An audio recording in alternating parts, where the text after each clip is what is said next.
we are back for another review of All the Queen's Men. We're going to jump right into it. We're on season 2, episode 6, entitled A Million Ways to Die. So, last episode, Teresa shows up to Doc's house with her sob story yet again, and Fuego and Doc knock on the door to come over and talk, not knowing Teresa was there. Fuego brought Doc there to talk. He wants midnight and Doc to get back on good terms. Teresa just happened to be there. Now she's claiming she want to leave because she realized some shit's about to go down yet again. But they won't let her leave without telling the truth. Midnight saw the video, so he's like, girl, you lying. I saw the video. Like, what is you saying? And she was like, listen, I don't care nothing about what y'all talking about. Y'all could have got paid had y'all did what I asked y'all to do. So if I don't get paid, y'all ain't getting paid. So I don't got nothing to say about it. I'm leaving. And Midnight reminds Doc, like, you know, while I could be done with the situation, this baby is probably yours. And that means child support is surely next up on the program. So good luck dealing with that. And Fuego is lost his hell because he didn't know nothing about what was going on. And when they brought up the murder plot, he's like, well, what? I was just trying to be peacemaker. What y'all mean murder for hire? And Midnight's like, listen, don't act like you ain't hear that. Like, don't get involved. As I wouldn't have said shit. I wouldn't. Murder for hire? Bitch, I'd have been looking out the window. I ain't heard a damn thing. I don't know nothing. I ain't no witness, Your Honor. Who? I was never over there. Who is Midnight? I couldn't be an eyewitness to that, especially if they had went ahead and killed that man for some dumbass shit that Teresa said. All right. Blue and Tommy are sitting there counting the money, and they're realizing only one of the $2 million is there. So Bill has either given half to somebody or he's putting it somewhere else. So now they need to figure out where the hell this money is. She want to go back to the junkyard immediately. And Tommy's reminded her, listen, the block's still hot. Like, that's not wise. And he's like, listen, you go back over there. I'm not getting you out no more shit. So you need to chill out. And she was like, I hear what you're saying, but if you keep talking to me like you're crazy, who gonna get me off your ass is what I want to know. And so... And they going back and forth, whatever. And in my opinion, they really don't like each other. They don't know what Madam sees in either of them. They just vying for her attention and her affection. They just want to be the favorite. But we know Blue is going to win that seat every single time. So Tommy, you just need to play your role before you end up in a meat locker like everybody else. Just calm it down. All right. So Madam is out there doing her yoga, and her irate sister Carla walks in, and she's like, listen, where my daddy at? And she's like, I ain't telling you. The judge has ruled, and he's perfectly fine. She's like, yeah, the judge that you paid off. Yeah, sure, that's fine, but where's my daddy?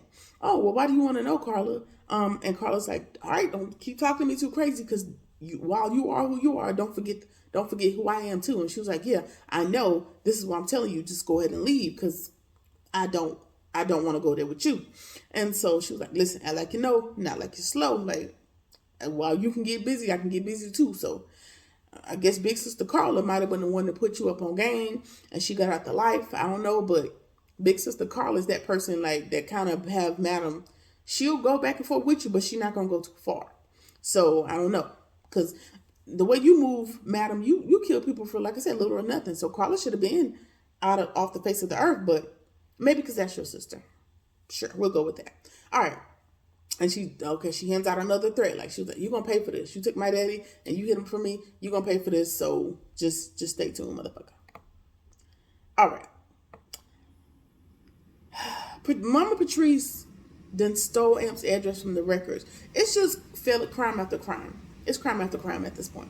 But anyway, she knocks on his door just to tell him that she hates him, and that he killed her daughter, that he is evil personified.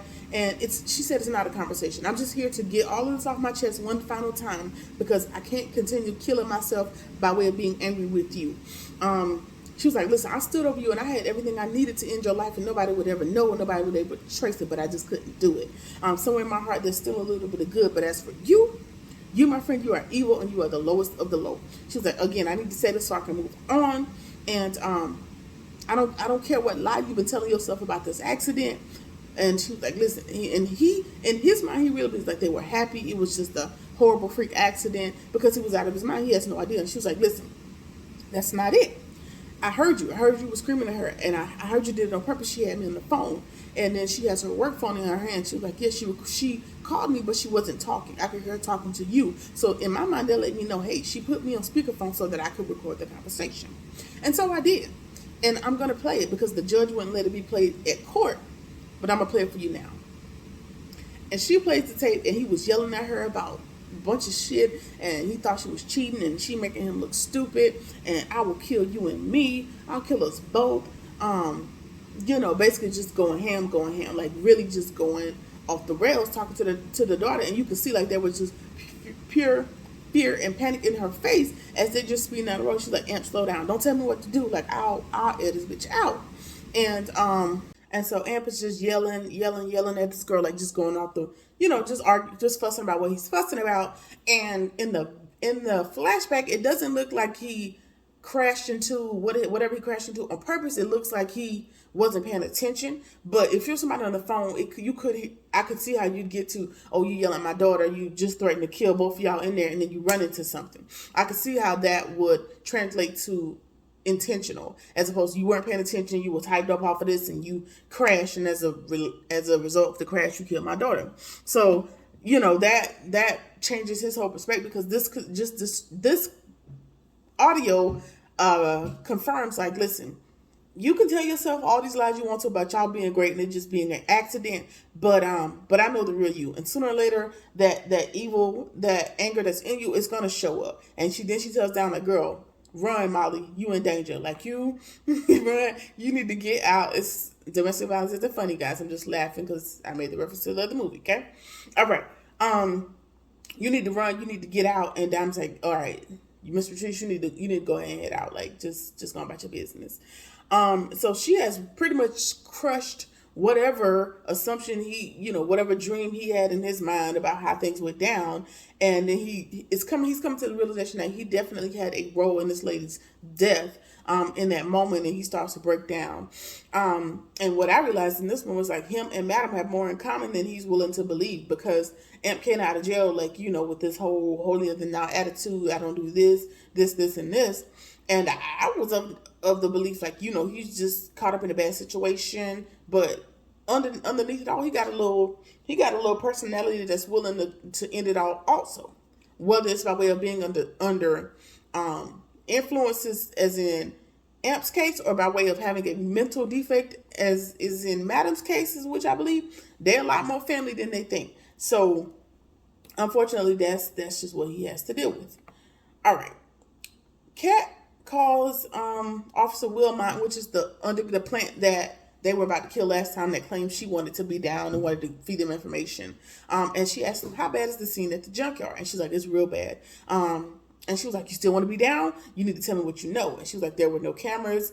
There's 7 bodies. One of the rednecks is in ICU. We don't know if he's going to pull through, but that's where he is. We leave in a few hours. And, by determining by the call, something about what went on here, but she didn't ask many questions. And she was like, okay. And Kat's like, if anything changes, Blue's like, if anything changes, let me know. And she's like, well, what's in it for me? And Blue tells her, take a deep breath. That air that's in your lungs, that air that's still allowed, that we're allowed to be in your lungs, that's what's in it for you. So I don't know if you thought you was going to flip and be, work for them for some sort of financial compensation, but I guess the fact that they haven't killed you yet is payment enough. And for me, that's cool. I'm gonna go and take that and head on out. All right, so back at the club, Trouble and Madam pull in at the same time, and Madam is trying to tell, like, girl, you're not ready for the main hour. And she's like, listen, I just want to be down with the group. And she's like, keep practicing, you'll get there. She's like, listen, I made all this money last night. She's like, yeah, that was last night. Like, my big breadwinner is that this is every night. This is just one night. You need to wait. And she's like, oh, well, Shake Something, which is I guess a competitor, has offered me a spot. She's like, okay, we'll take it. I'm not here to hold you. I'm not going to hold you. Go ahead and take it and go about your business. Like, I hope you didn't think you were here to negotiate. This is a negotiation. This isn't a negotiation. So do what you need to do. And she's like, well, I don't want to go. I just want to be here. Like, what do I need to do? Do I need to have sex with you? Do I need to strip for you? Like, what am I? And she was like, girl, is that some sort of invite? Ew. You're not ready. I said you're not ready. I don't care what you're willing to do. you won't ever be ready. And additionally, if we were to have sex, when I'm done having sex with people, I kill them. So are you ready to die about this shit? And Trouble's like, all right, I get what you're saying. All right, I'm gonna let you have it. And then she walks away. She's talking to Blue. She's like, Blue, keep your eyes on her, but something is fishy. I agree, because it's giving very anxious for you to be new in the strip game. Like, you just want to be at the top so bad, but not even just the top by way of performance. Like, you want to be intermingled in like the inner workings of what's going on here, which would give me, again, Plant trying to collect information. You're gonna end up dead. I told you, you're gonna end up in the meat locker. You better make your money and mind your business. All right, so Blue tells her about the money, and Madam's like, I already know. Tommy told me. Yeah, Tommy and Blue is gonna come to a head too, because like I said, both of them are vying for Madam's attention. So, yeah, they gonna come to blows at some point, I'm sure. Amp shows up at the club, and Fuego's back there reading his books or whatever, and you know, Amp is the encouragement that's been missing in the place, and he's like, you know, you really gonna make it out, and he's like, you know, appreciate that, bro, but what you been? It's like, just handling a little situation, you know, I pulled a muscle, I'm good, I ain't gonna be stripping tonight, but yeah, so he's been missed around there. Don't ask me too many questions, don't press me, I'm telling you where I was at, just let me live. All right, okay, cool. All right, so Amp goes in to see Madam, and she asked him, like, have you read the news? Have you been on social media? Have you heard anything about the halfway house? And she was like, yeah, you know, I heard that. And she tells him, yeah, I did it. And he's looking, now he's realizing, like, the full scope of who his aunt is. I don't think he realizes, like, she, not just a madam, she is that bitch, essentially. Like, she makes shit happen.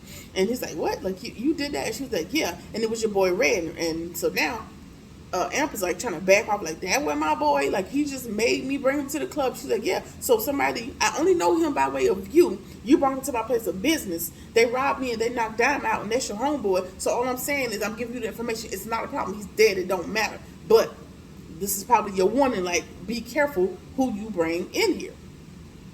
And so all he really heard out of that was, oh, Dime got hurt by Red and she didn't even tell me.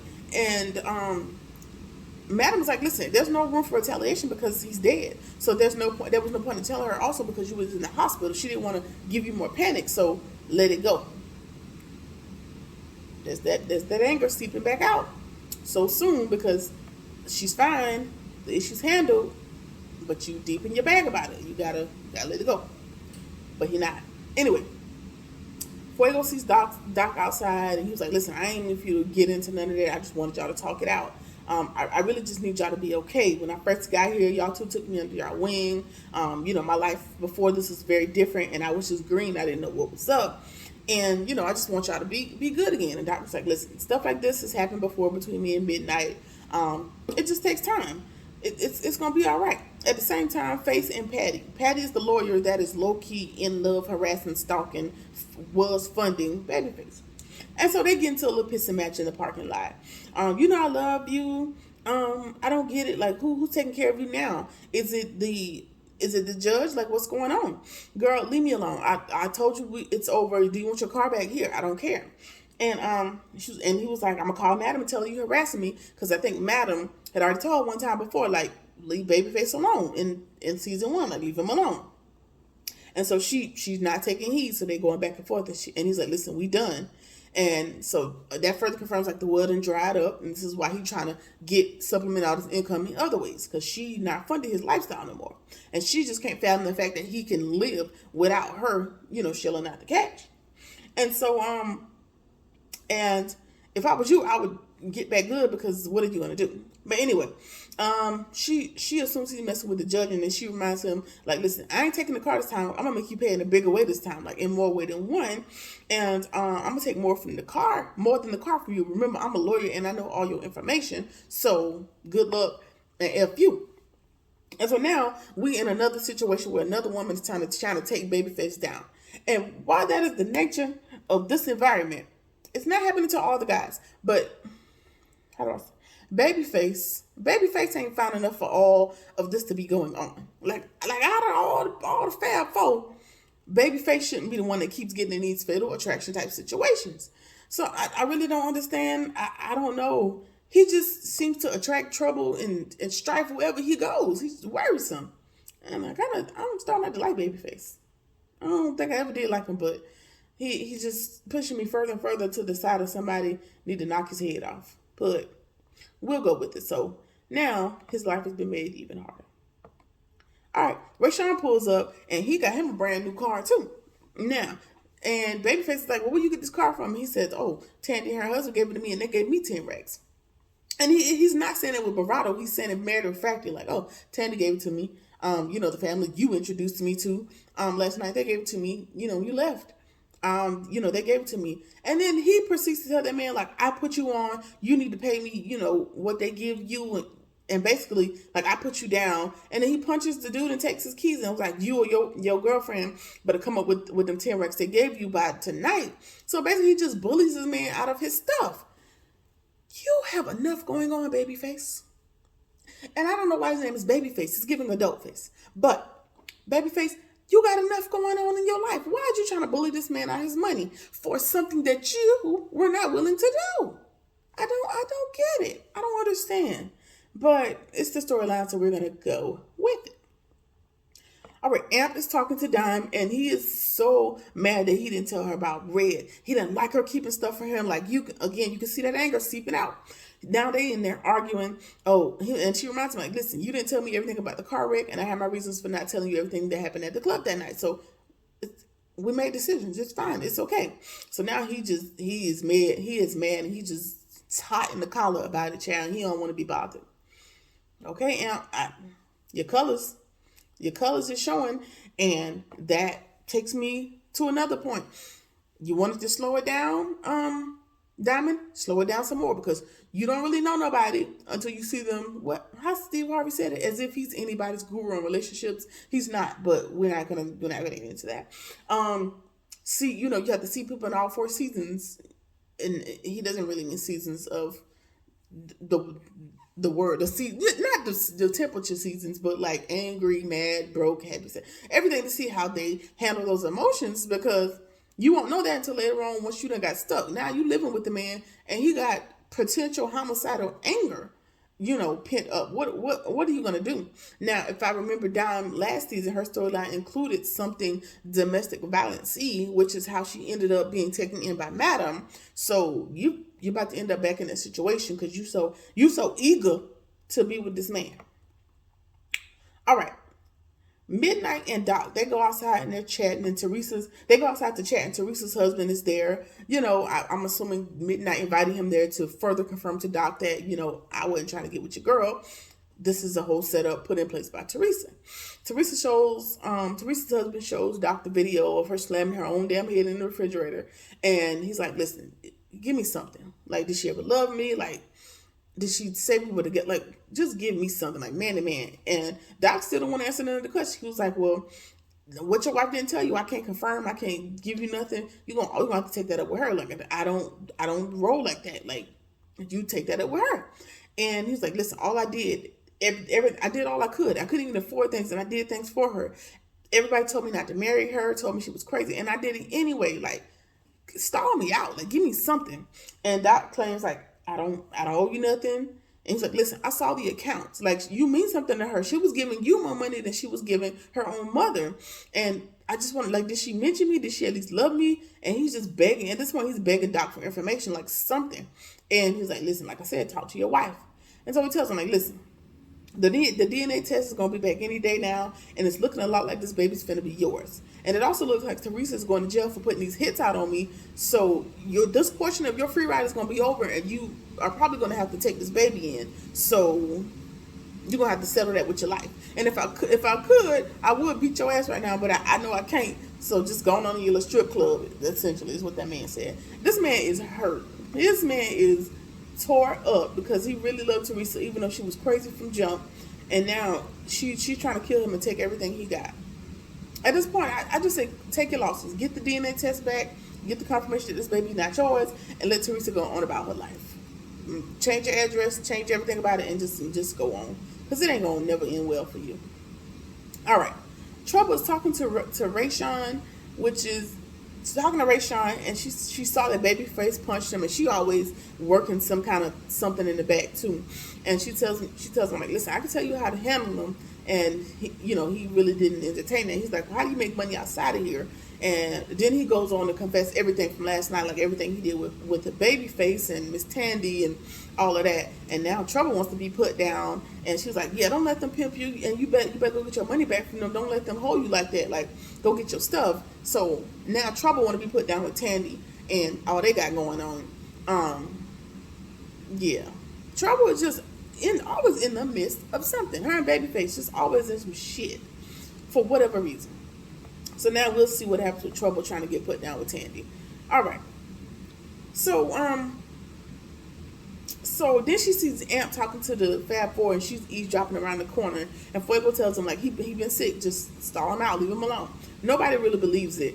And so now he walks through, and he's like, blows it off and keeps walking. And then Trouble pops in, and she's like, I can do the dance with y'all tonight. I already know the routine, and he ain't doing well, so I know the routine. Let me do it. And they're like, get out. Why are you here? Get out. They keep putting her out, which no, I ain't gonna say whoop her or nothing like that, but do something, because she's crazy. She is doing a lot. Like I said, she's too eager to be down. And she's going to further confirm that in the next few scenes. So the Fab Four are on the stage performing, and Trouble pops out in a doggone uniform and starts doing the routine while the people on the stage, even though they just told her no, hell to the no. So she gets dragged off the doggone stage, and Madam's like, she gonna learn. She gonna learn tonight. Like, she doing too much, and she gonna learn tonight. So hopefully she gets her ass whooped so she'll stop being this shit that don't got nothing to do with her. Dime wants to talk to her about Amp, and Madam's like, let me go first. She tells her that Red is dead, and she's like, okay, thank you. And she's like, I should have brought him here and let you kill him. And she's like, no, ma'am. No, ma'am, you should not have. And Madam's like, yeah, I guess everybody really not about that life, but it's good. And Dime again wants to confirm to Madam, like, I think she is deathly afraid of Madam. Honestly, she's like, Madam, I fought him off. I just want you to know, I fought the good fight. He just got the upper hand. And Madam's like, I know. I understand. I'm not holding you accountable. Now, go over there and check on Amp, because he's not looking real good. We think he need to go home, but we know he's a proper man, and he's not. But just go talk to him. So she goes to him, and she immediately apologizes for her role in the argument, and she suggests she goes home. He doesn't think that Madam will understand, because she's already come and said she wants him back at the club, so he's not going to go home. He's going to stay. But what you can do for me, Dime, is go to the house and get me some painkillers, because I'm hurting. So give me the painkillers and come on back. We good. We good. In the meantime, Blue goes back inside the junkyard, and there's nothing in the car. So she calls Madam and tells her, like, I'm going to have to pay Redneck a visit. It ain't here, and, this is the next step. She's like, nope, just come on back to the club and let me handle it. So it appears that Blue has made it out of the junkyard unscathed this time around. Just for now. All right. Dawn gets back to the apartment to get the painkillers, and she drops them on the floor. She goes to reach down and get them, and she finds a black garbage bag with $1 million under Amp's bed. I'm going to let y'all process that. Think about the episode. $2 million was stolen. Red stole $2 million. Bill stole $2 million from Red. And Madam only recovered $1 million from Bill, and Amp has $1 million under his bed. What the entire fuck? I'm sorry. What the hell? So you're telling this is what I'm getting to. So Red and Bill, or maybe just Bill, somebody was working with Amp to steal money from Madam? Is that what I deduced? Mind you, Madam just shot the shit out of you, Amp, by accident. You know that she done killed all these people and burnt down this halfway house. How did you end up with this $1 million? Now, it could be a setup, because Bill was working at the halfway house, and he would and should have known what Amp's new address was in his apartment. So I don't know. He may have planted there to try to set Amp up, or Amp. But remember, last episode, or maybe a couple episodes ago, Amp told Diamond, like, hey, we gonna get it together. We gonna get out of here. We getting out of this life, very soon. So just stick with me. We getting out of here. So Amp, but I'm saying, of all the people to steal from, you gonna steal from Madam? I don't think that's wise, but we gonna hang in there and see what happens. So that has been it. Y'all let me know what y'all think about the episode. What y'all think? Like, what y'all think? How y'all think Elle got that $1 million under the bed? It's got to be Madam's, right? If not, what? Who else's money could it be? And you're still on probation. You're freshly off, so it's too soon to be getting into shit. But I don't know. We're gonna stay tuned. Let me know what you think. This has been season 2, episode 6. Like, comment, share, subscribe, or whatever it is that you feel like doing, and I'll see you in the next one. Peace.